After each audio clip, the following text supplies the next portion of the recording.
Hi everyone, hi sweet ladies, welcome back. How are అందరు ఎలా ఉన్నారు? Today I want to talk about a important topic. Like this is for especially the people who are in 40s or 45 like that. మీకు ఎప్పుడైనా అనిపిస్తుందా, once you reach that age you suddenly feel something different? మీరు సోషల్గా యాక్టివ్గా ఉన్న వాళ్ళు will suddenly become, అబ్బా ఇదంతా బోరింగ్గా ఉంది, నాకెందుకు వెళ్ళబుద్ధి అవ్వట్లేదు ఇవన్నీ. యాక్చువల్లీ చాలామంది దానికి భయపడి, అంటే మా ఫ్రెండ్స్లో నేను చూసిన డిఫరెన్స్ ఏంటంటే, భయపడి ఇంకా ఓవర్గా వెళ్ళిపోతారు సోషల్. అయ్యోయో something is wrong with me అని. But to tell you frankly, మీకు అలా అనిపిస్తోంది అంటే you are on the perfect track. ఎందుకంటే this is the time where you have to really follow your heart. ఎందుకంటే మీకు ఇంకొక గుడ్ లైఫ్ లీడ్ చేసే chance only till 60 years. People will say 60 years is just a number అని.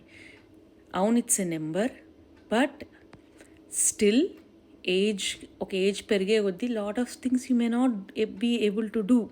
So this is the time. మీకు ఒకవేళ అలా అనిపిస్తే take time for yourself. మీరు నిజంగా అలా ఎవరికైనా ఫీలింగ్ వస్తే అసలు దాంట్లోంచి బయటికి రాకండి. ఇట్స్ ఓకే మీరు అన్నిటానికి వెళ్ళకపోయినా, ఇట్స్ ఓకే మీకు డిఫరెంట్గా అనిపించి ఇంట్రెస్ట్ పోయినా, it's nothing rod. It is kind of awakening in your mind, that your mind is saying take care of your self. So మీరు ప్లీజ్ అలా ఎవరికైనా అనిపించిందంటే మటుకు never ever think that something is wrong with you. దాన్ని నిజంగా cherish చేయండి ఆ మూమెంట్ని. మీరు ఒక్క 6 months మీరు అన్నిటికీ ఇలా మీకు అలా అనిపించిన ఫీలింగ్ని ఎంకరేజ్ చేసి మీ గురించి మీరు ఆలోచిస్తే you will be happy with yourself, and that is actually true happiness. So please think about it. That is very very important. That లైఫ్లో మీకు ఇంకా స్పెండ్ చేసేది only 15-20 years where you can go see the places, enjoy the places.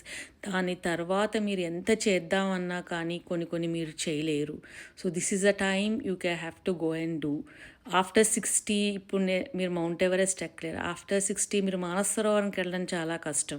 After 60 మీరు Kilimanjaro ఇలాంటి ప్లేసెస్కి వెళ్ళడం కష్టం. Peru, Machu పీచుకి వెళ్ళడం కష్టం. సో మీకు ఏదైనా ఇలాంటి కోరికలు ఉంటే మటుకు this is a right time to go and really see all those places and be with the nature, enjoy the nature. Or మీకు ఏదైనా ఆర్ట్స్ డెవలప్ చేసుకోవాలంటే do that. All the best everyone.